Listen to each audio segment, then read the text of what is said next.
15장입니다.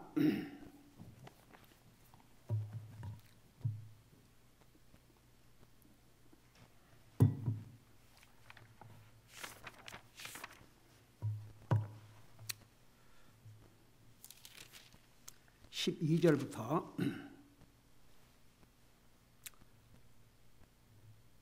12절에서 15절까지 같이 읽겠습니다. 시작. 그러므로 한 사람으로 말미암아 죄가 세상에 들어오고 죄로 말미암아 사망이 들어왔나니 이와 같이 모든 사람이 죄를 지었으므로 사망이 모든 사람에게 임하였느니라. 율법이 올 때까지 죄가 세상에 있었으나 율법이 없을 때에도 죄를 죄로 인정하지 아니하였느니라. 그럼에도 불구하고 아담으로부터 모세까지 아담의 범죄와 같은 종류의 죄를 짓지 아니한 자들 위에도 사망이 군림하였나니 아담은 오시할 분의 모형이니라. 그러나 거저 주시는 이 선물은 또한 그 범죄와 같지 아니하니 이는 한 사람의 범죄를 통해 많은 사람이 죽었을진데 하나님의 은혜와 또 한 사람 예수 그리스도의 은혜를 통한 선물은 더욱더 많은 사람에게 넘치기 때문이니라. 아멘. 기도하겠습니다. 우리 아버지 하나님, 우리를 구원하여 하나님의 자녀 삼으시고 오늘도 주님을 예배하고 섬길 수 있게 하시고 주님의 존귀하신 말씀을 듣고 배울 수 있는 이런 복된 기회를 주셔서 감사드립니다. 오늘도 이 하나님의 말씀이 우리의 생각과 우리의 마음과 우리의 삶을 변화시켜 주셔서 더욱 주님 닮아가게 하여 주시옵시고 그리스도의 인격을 우리 속에 형성할 수 있는 그런 복된 기회가 되게 하여 주시옵소서. 말씀을 전할 이 종을 주의 성령님께서 도구로 사용하여 주시옵시고 말 한마디에라도 실수하지 않도록 저 혀를 주님이 주관해 주셔서 기록된 이 하나님의 말씀의 깊이를 온전히 증가하는 데 도구로 쓰임받을 수 있도록 도와주시옵소서. 감사합니다. 사랑합니다. 예수님의 이름으로 감사 기도드리옵나이다. 아멘. 앉으시 바랍니다. 로마서 5장 1절에서 11절까지는 우리가 자세하게 배웠지요. 특별히 우리가 예수님을 우리의 구주로 영접하고 구원받고 하나님의 자녀가 된 순간에 하나님은 우리를 의로운 자라고 선언하시고 우리가 이제 의로운 자가 된 다음에는 우리에게 주신 엄청난 복과 특전이 있습니다. 여러분 잠깐 복습을 하겠습니다. 그 첫째가 뭐라 했습니까? 우리가 구원받은 하나님의 자녀가 된 다음에 우리 주님께서 우리를 의롭다 하셨는데 의롭다 하신 하나님의 자녀들에게 주신 첫째 복이 뭐라고 했습니까? 하나님과의 평화. 여러분 우리가 이 세상에 살면서 다른 사람과의 관계에서 이건 뭐 피할 수 없는 그런 관계인데 원수처럼 됐다고 하십시다. 그거 얼마나 불편하고 힘든 관계입니까? 사람과의 관계에서도 그러할진데 하물며 하나님과의 관계에서 원수가 되어 있다면 그 사람처럼 위험한 일이 어디가 있습니까? 여러분 우리가 구원받기 전에는 하나님의 원수였습니다. 한번 생각해 봐요. 그런 원수인 우리가 예수 그리스도를 통해서 하나님과 화목을 이루게 되십니다. 이 평화가 이루어지지 않는 사람은 이 세상을 떠날 때 영원한 지옥을 갑니다. 그 다음에 두 번째 특징이 뭐라 했습니까? 하나님 앞에 직접 나갈 수 있는 거죠. 구약시대 때는 제사장을 통해서 짐승의 피 흘림이 없이는 감히 하나님을 접근할 수 없었습니다. 그러나 지금은 어느 중간 매개체 없이 24시간 내가 원하는 때에 주님 앞에 나갈 수 있습니다. 이 얼마나 특전입니까? 그 다음에 세 번째는 뭐라 했습니까? 영광의 소망을 주셨습니다. 세상에는요 헛된 소망을 갖고 사는 불쌍한 사람도 많습니다. 그러나 우리가 가지고 있는 소망은 영광의 소망입니다. 그 다음에 또 무슨 복을 우리에게 주셨다고 그랬습니까? 우리 속에 그리스도의 인격을 형성할 수 있게 해주셨습니다. 그 다음에 또 무슨 복을 주셨다고 그랬습니까?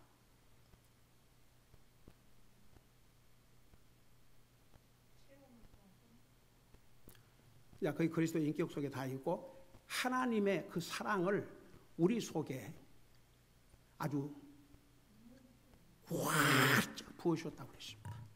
그러니까 우리가 구원받은 것도 하나님께서 우리를 구원해 주신 것도 하나님의 그 사랑 때문에. 그래서 로마서 5장 8절이 뭐라 하십니까? 우리가 아직 죄인 되었을 때에 그리스도께서 우리를 위해서 죽음으로 하나님께서 우리에 대한 사랑을 데몬스트레이션 확실히 보여줬다고 말입니다. 여러분 이 한국말로 이거는 뭐 당당히 제시하셨다 자 이런 표현을 썼는데 여러분 그 가령 코스코를 간다든지 그러면 그 음식 만드는 것을 이렇게 보여주지 않아요. 그걸 데몬스트레이션이라고 그래요. 하나님께서 나와 여러분에 대한 그 사랑을 무엇로 이렇게 데몬스트레이션을 해주셨냐 그러면 아들을 주심으로. 그리고 아들이신 예수님은 나와 여러분을 위해서 죽으심으로. 이게 보통 큰 복입니까? 그래서 우리 같은 죄인들도 구원을 받게 된 것입니다. 그 다음에 복이 뭐라 하십니까? 여러분 보세요. 아까 지금 이스라엘 대한 전쟁, 지금 에스겔서 38장 39장에 보면 주님이 공중 재림하시기 직전 세상이 그 대환란에 들어가기 직전에 이스라엘을 침범하는데 그 자세하게 나와요. 에스겔 39장에 보면. 여러분 보세요. 중동은 인류의 발상입니다. 다시 말해서 하나님께서 에덴 동산을 만드시고 우리 최초의 조상을 만드셨는데 그게 중동에 있습니다. 우리 예수 그리스도께서 사람의 몸으로 우리 인생을 구원하기 위해서 땅에 탄생하신 곳도 중동입니다. 나와 여러분의 죄를 위해서 십자가에 죽으신 곳도 중동입니다. 이스라엘 나라 다 중동에 있으니까. 그 다음에 우리 주님께서 지상 대명령을 주시고 하늘나라 가신 곳도 중동입니다. 우리 주님께서 다시 지상 재림하실 장소도 중동입니다. 그리고 세상을 1000년 동안 왕국을 이루시고 다스릴 중심지, 그 캐피탈 시티가 중동 지역입니다. 왜 저 몇백만 밖에 안 되는 이스라엘 나라에 세계에서 3000이 넘는 미디어들이 가서 그 인규를 아십니까? 한국은요, 하다못해 그 흔한 CNN도 주둔하는 특판이 없어갖고, 뭐, 일본에 주둔한 기자가 특별한 일 있으면 한국을 이러고 왔다 갔다 하고 다녀요. 왜 그런 줄 아세요? 저는 옛날에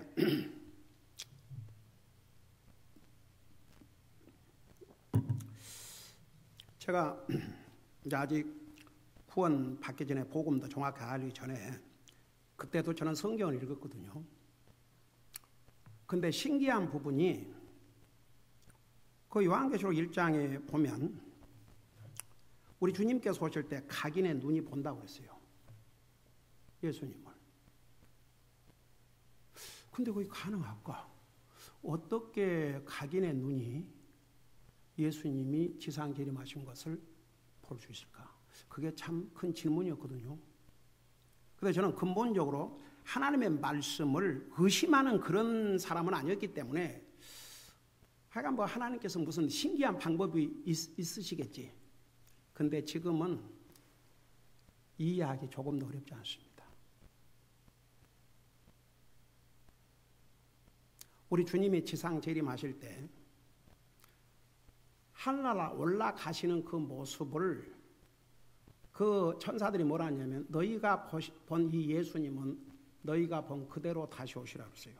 그러니까 그 휴거는 눈 깜짝할 사이에 일어나지만 우리 주님께서 지상 재림 하실 때는 그렇게 눈 깜짝할 사이에 팍당으로 그러신 게 아니에요. 올라가실 때 그 예수님을 다 바라보고 있었지 않습니까? 올라가신 모습을. 그 모습대로 다시 오셔요. 한번 생각해봐요. 이스라엘에는 내가 그 3,000명의 기자들이 있다는 것이 그게 20년, 30년 전의 얘기입니다. 지금은 10,000명이 넘을 수도 있겠죠. 온 세계 특파원들이 거기 가서, 그래서 한국만 해도 이스라엘에 가 있는 특파원들이 몇 명 있는 줄 아십니까? 무슨 우리가 있었을 때 KBS, MBS, MBC 그 방송국이라는 건 그것밖에 없을 것 같아요. 지금은 별 TV가 다 있고, 아이고 신문사들. 그러니 한국 그 미디어들만 해도 이스라엘 나라에 얼마나 많이 가 있겠습니까? 그러니 주님이 공중에 재림하시는데 온 세계가 한눈에 보고도 남지요. 여러분, 그래서 이제 세상이 언제 끝날 것인가, 세상이 어떻게 가고 있는가, 그걸 알려면 중동에서 무슨 일이 나고 있는가, 항상 거기에 초점을 맞추는 이유가 그래서 그래요. 네. 그래서 보세요. 우리 예수님께서 이 땅에 오셔서 자기 생명을 주신 이유가 정말 우리를 향한 하나님의 놀라운 사랑 때문에 그랬지만, 동시에 다가오는 진노의 심판에서 우리를 건져주시기 위해서. 그래서 다가올 심판은 이제 앞으로 다가올 7년 대환란, 그 전에 우리를 휴거해 가시는 거죠. 자세하게 설명했죠. 그리고 마지막으로 우리가 공부했던 게 뭐였어요? 속죄의 기쁨. 여러분, 우리가 왜 정말 하나님 앞에 감사하고 또 감사해야 되냐면 우리의 죄를 용서해 주셨기 때문에, 우리가 예수님을 진실로 믿음으로 우리의 죄를 용서해 주시고 할락할 수 있는 이런 엄청난 소망을 주셨기 때문에 우리가 그 기쁨을 누리고 살아야 됩니다. 여러분, 누가 진짜 해피하게 주님을 섬긴 줄 아세요? 이 속죄의 기쁨을 가진 사람. 나는 죄 많은 인생이지만 주님이 그 피로 내가 믿음, 하나님을 믿는 그 믿음 때문에 내 모든 죄를 용서해 주시고 하나님과의 원수 관계를 화목해 주시고, 그 기쁨을 모르는 사람은 이 세상에서 주님 섬기는 것만큼 힘들고 고달프고 재미없는 일이 없을 거예요. 불행하죠. 그러니까 그걸 깊이 들어가 보면 과연 진짜 구원받은 하나님 자녀가 그런 하트를 가질 수가 있겠는가? 그 피로 구속받고 그 양심을 씻음 받은 자가 하나님을 향해서 그런 에리투드를 가질 수 있겠는가? 빅퀘션이죠. 제가 지난 35년을 돌아보면서 제가 얘기한 거예요. 저는 전했어요. 또 전했습니다. 개인적으로 말씀을 통해서 아무도 변명할 수 없습니다. 심지어 로마서 1장에서 하나님께서 자연 만물을 통해서 양심을 통해서 하나님을 알려주셨기 때문에 나는 하나님 몰라서 못 믿었다, 핑계할 수 없다고 우리 배웠죠. 로마서 1장에서. 지금은 하나님의 말씀을 통해서 이렇게 우리 교회를 다녀간 사람은 더더구나 한 사람도 변명할 수 없습니다. 그렇지만 저는 전했어요. 분명히 전했습니다. 같이 엎드려 기도까지 했습니다. 그러나 그런 사람들 중에서도 구원받지 못할 사람들이 얼마나 많은 것인가. 내가 이제 대표적으로 예를 들어서 이런 경우, 자기 입으로 자기는 페이크 크리스천이 아니래요. 근데 그 삶을 보자고요. 불신자와 결혼해. 교회는 교회 근처도 안 가. 하나님 안 믿는 사람과 아무런 다를 바 없이 사는 그 사람이, 그게 구원이라면 주님의 죽음이 너무 값싸지 않습니까? 주님의 피가 너무 값싸지 않습니까? 성경을 봐요. 어디에가 크리스찬이티가 그런 모습을 갖고 있는가? 그럴 수 없어요. 우리 주님은 진짜 크리스찬이 누군지에 대해서 분명히 말씀했어요. 좁은 길, 넓은 길.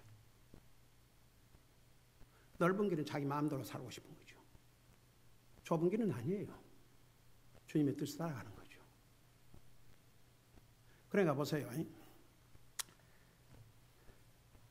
정말 주님이 다시 오시면, 우선 공중에 임하시면 얼마나 많은 사람들이 이 땅에 남겨질까. 참 두려운 일이죠. 그러나 이제 진짜 구원받은 사람들은요, 알아요, 자기가. 그리고 이 속죄함을 받은 그 기쁨을 누리게 되어 있습니다. 그러니까 주님을 안 섬길 수가 없어요. 그러니까 히브리서 9장에 짐승의 피로도 모든 것을 정결케 하거든 하물며 성령님을 통하여 그리스도의 피로 씻음 받은 양심이 어찌 하나님을 섬기지 않겠냐고요. 여러분 속지 마세요. 어떤 사람이 열심히 기도하고 열심히 성경 읽고 열심히 봉사하고 말로 자기는 주님, 그것만 갖고 아니에요. 누가 보든 말든 정말 그 양심에 씻음을 받은 하나님의 사람들은요, 하나님을 항상 생각하면서 모든 것을 생각하고 결정하고 판단하고 내 삶의 목표가 무엇이며, 여러분 가치 기준이 뭐이고 우리의 믿음과 행위의 기준이 하나님 말씀이에요. 그러니까 지금 여러분 보세요. 크리스찬이티는 절대 값싼 게 아닙니다. 얼마나 비싼 줄 아십니까? 하나님이신 예수님이 사람의 모습으로 이 땅에 오셔서 자기 생명을 주신 그 대가가 크리스찬이티입니다. 고린도전서 6장 19절에서 피로 너를 샀다고 그랬습니다. 너는 내 것이라고 그랬습니다. 그러니까 보세요. 우리가 이런 속죄의 기쁨을 누리지 못한다 그러면 그 사람이 진짜 예수 그리스도의 피로 진짜 구속받은 하나님의 자녀인가? 여러분 다윗이 뭐라는 줄 아십니까? 시편 32편 1절을 잠깐 보세요. 이거 하고 우리 오늘 읽은 부분을 들어가겠습니다. 시편 32편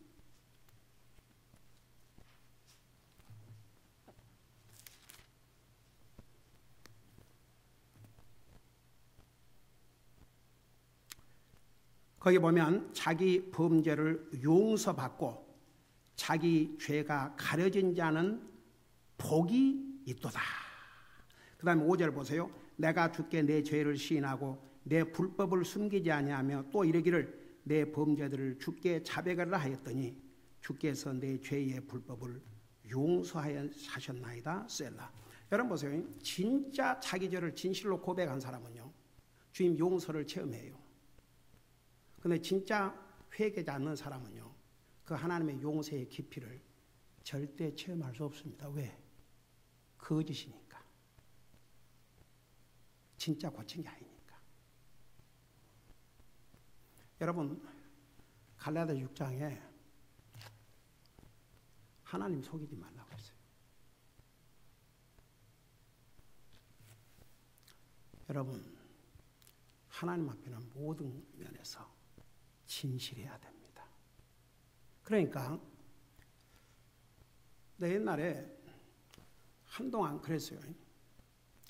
어떤 사람은 그렇게 복음을 전해서 기도하고 그리고 침례까지 받고 했는데도 아직도 나는 구원의 확신이 없습니다. 하나님과 확신이 없습니다. 그런 사람들은 꼭 쏘는 사람이 있어요. 그게 찾아갔어요. 지난번 고백이 진심이었냐 가짜였냐? 진심이었대요. 그러면 이렇게 질문할게요. 그러면 그 주님을 영접 고백한 다음에 삶이 본인이 볼 때도 바꿔졌냐 안 바꿔졌냐?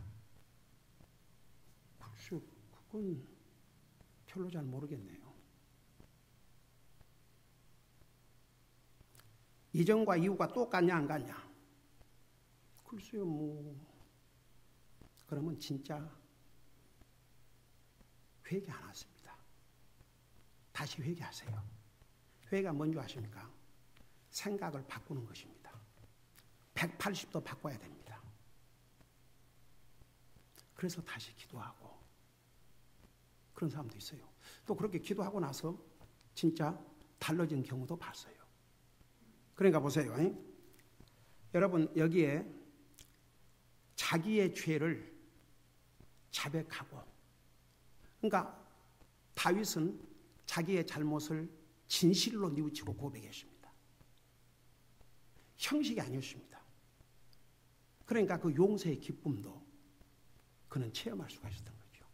그래서 이제 로마서 5장 11절에 그리할 뿐 아니라 우리가 우리 주 예수 그리스도로 말미암아 이제 속죄를 받았으며 그분을 통해 하나님 안에서 또한 기뻐하니라. 그리스도인에게 이 기쁨이 있어야 됩니다.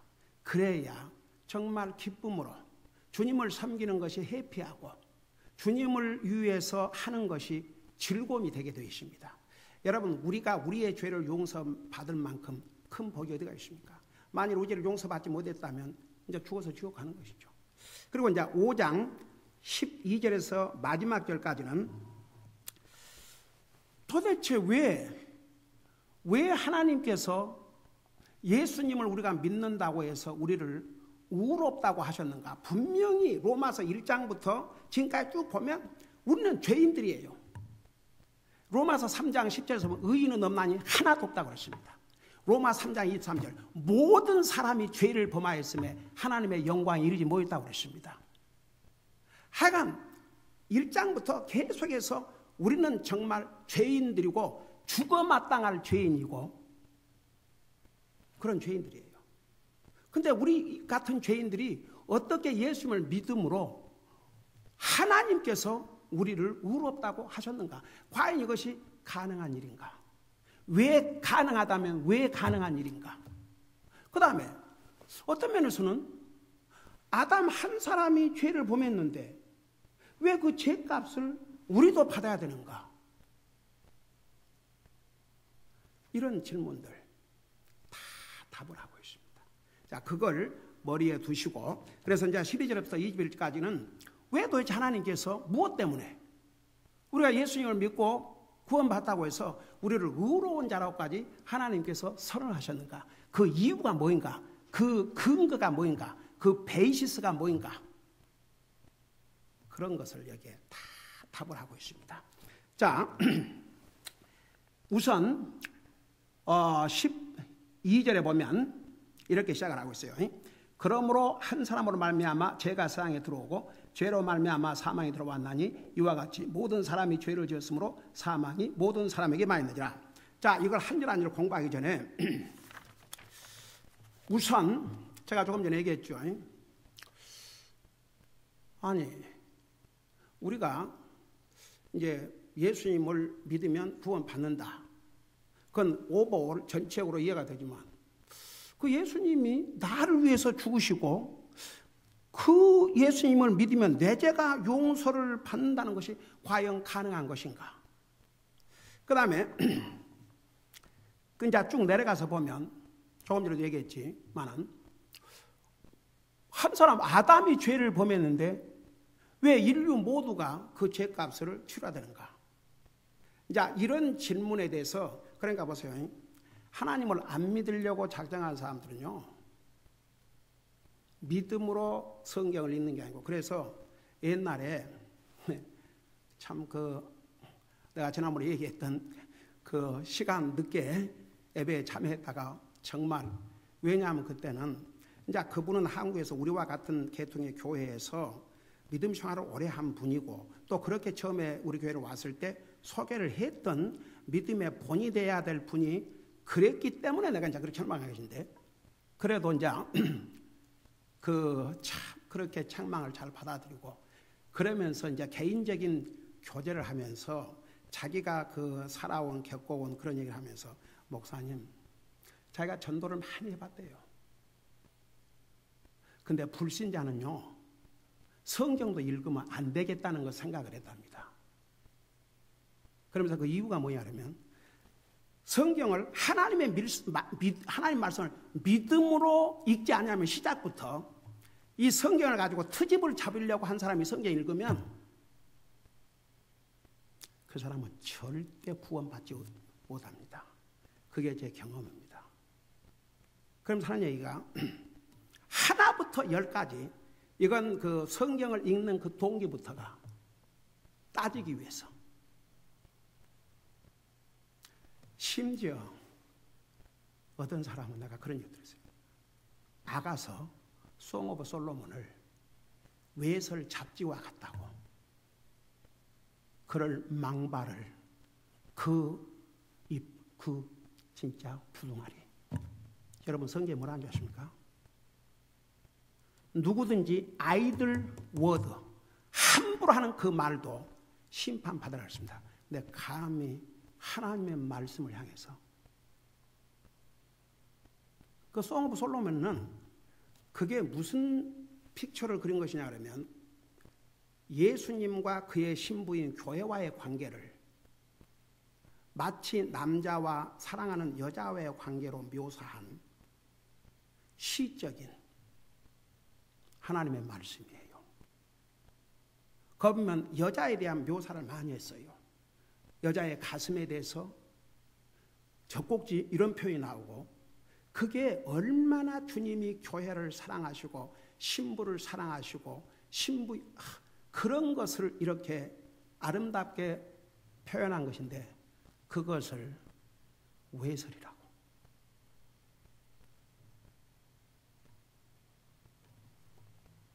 그 외설하는 거 젊은이들이 알아듣나 이거?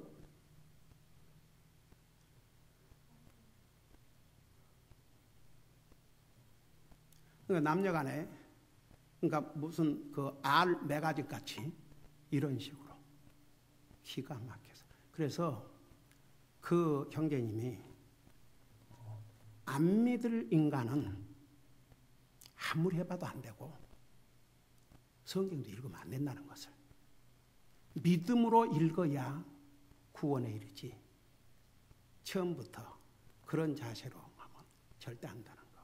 그러니까 보세요. 참 이게 질문을 여러분 그냥 몰라서 더 알고 싶어서 하는 것과 이 하나님 말씀 자체를 의심하고 하는 이것은 완전히 다른 것입니다. 여러분께서 잘 이해가 안 된 부분을 나한테 물어볼 수 있습니다.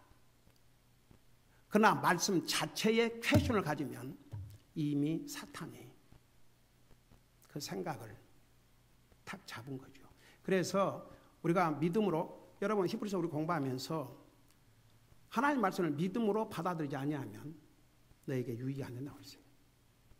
그래서 우리가 하나님 말씀을 믿음으로 받아들여야 됩니다. 그러니까 이제 이런 질문에 대해서 답을 하고 있는데, 우선 그 전에 반복되는 말들이 여러 번 나오는데, 첫째는 한 사람이라는 말이 무려 12절에서 21절까지 11번을 나옵니다.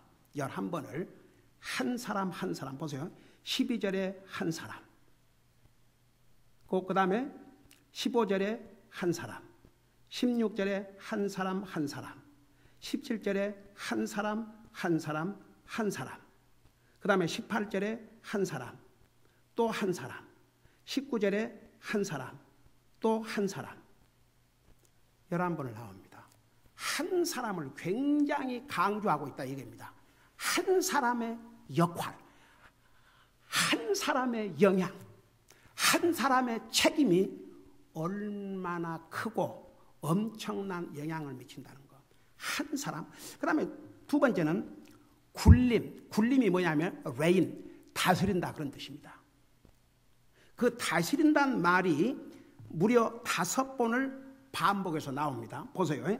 14절에 군림했다, 다스렸다 그 말이에요. 다스린다. 그 다음에 17절에 군림, 다스린다, 또 군림. 그 다음에 21절에 군림, 다스린다. 그래서 5번을 다스린다는 말이 나옵니다. 자, 그의 뜻이 무슨 뜻인지 설명할게요. 그 다음에 더욱더라는 말이 3번의 반복에서 나옵니다. 더욱더, much more, 더욱더. 자, 보세요. 15절에 더욱더 많은 사람에게, 그 다음에 17절에 더욱더, 그 다음에 2절 마지막 부분에 더욱더 넘쳤나니. 자, 성경에서 항상 반복되면 무엇을 의미한다고 그랬어요? 강조하는 것을 의미한다고 그랬죠. 그러니까 왜 이런 한 사람을 무려 이 짧은 12절에서 20절까지 거의 매절마다 한 사람의 말을 11번이나 반복해서 기록하셨고, 그 다음에 다스린다는 말을 5번이나, 더욱더란 말을 3번이나 기록하셨는지, 자, 우리가 그런 것을 공부할 거예요. 근데 이제 이 12절에서 21절까지는 아담, 우리의 최초의 도상 아담, 우리 인류를 죽음으로 몰아넣은, 죄를 지은 이 아담과 우리 인생을 구원하러 이 땅에 오신 예수 그리스도와를 이렇게 대조적으로 보여주고 있습니다. 전혀 반대의 입장, 아주 대조적인 면을 자세하게 보여주고 있어요. 여러분, 우선 이제 한 절 한 절 공부하면서 얘기하겠지만, 아담은 옛 피조물, 옛 창조물을 다스렸습니다. 나는 물어보십시다. 우리 옛날 창세기 공부할 때 자세히 배웠죠. 하나님께서 아담을 창조하시고 주신 일이 무엇이었습니까? 아담에게 뭘 하라고 그랬습니까?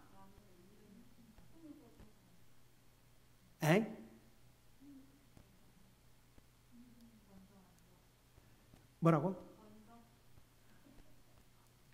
그러니까 한마디로 아담으로 하여금 뭘 하게 했어요?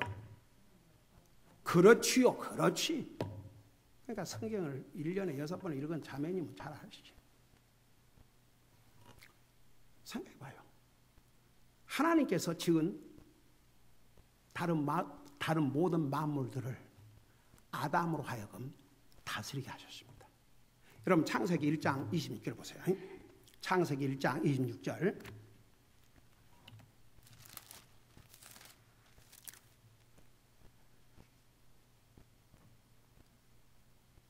자, 거기 보면 뭐라 그랬습니까? 창세기 1장 26절. 하나님께서 이르시되 우리가 우리의 형상으로 우리의 모양에 따라 사람 만들고 그들이 바다의 물고기와 공중의 날짐승과 가축과 온 땅과 땅에 기는 모든 기는 것을 뭐 하게 하자고 그랬어요? 지배하게 하자, 거의 다스리게 하자 그랬어요. 그래서 아담은 옛 창조물을 다스리는 그런 이제 하나님의 그 커미션을 받은 거죠. 근데 이 아담이 하나님의 말씀을 불순종하고 범죄함으로 그 왕국을 잃었습니다.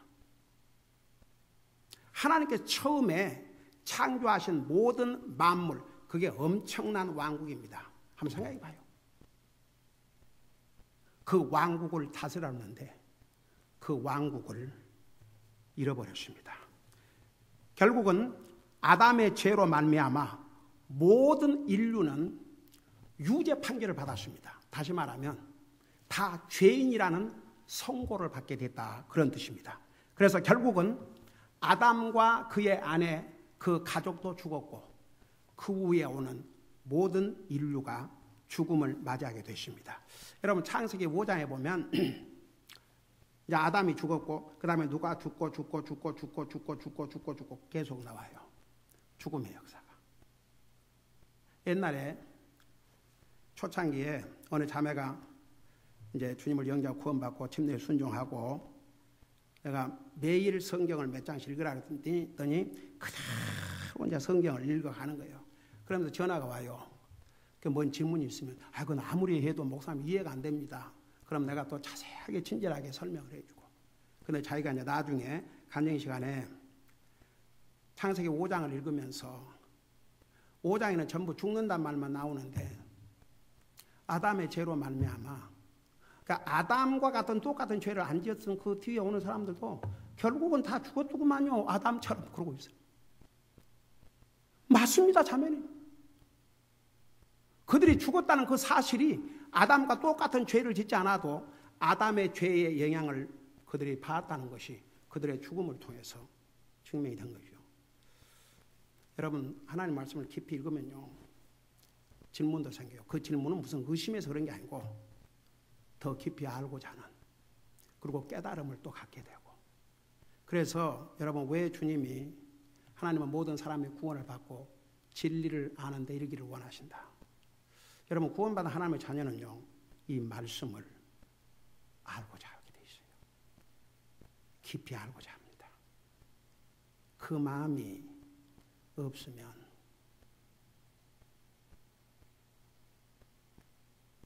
그 뭔 마음입니까?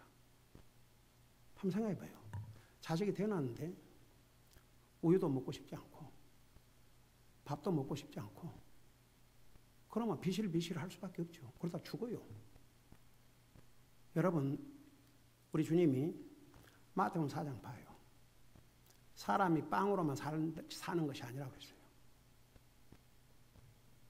하나님의 입에서 나오는 모든 말씀으로 살리라. 우리는 영적인 존재이기 때문에 우리 육신 먹어야 살듯이 우리 영혼 하나님 말씀 제대로 안 먹어봐요. 결국은 시들어지고 죽게 됩니다. 영적으로. 그러니까 여러분, 영적인 죽음에, 어떤 사람이 구원받아 하나님 자녀가 영적인 죽음의 상태에 있다 그러면 그게 뭔지 아십니까? 불신자와 똑같이 돼본다고 말입니다. 그럴 수가 없어요. 오죽하면 로마서 8장 우리가 앞으로 이제 배워야 할 텐데, 생각도요, 육신의 생각은 사망이라고 했습니다. 영적인 생각은 생명과 평화라고 그랬어요. 한번 생각해 봐요. 우리가 어떤 생각을 하고 살아야겠는가? 네? 육신의 생각은 죽음이라서 죽음, 영적인 생각은 생명과 평안. 그래서 이제 아담은 옛 피조물을 다스렸지만 그 죄로 말미암아 그 왕국을 잃었습니다.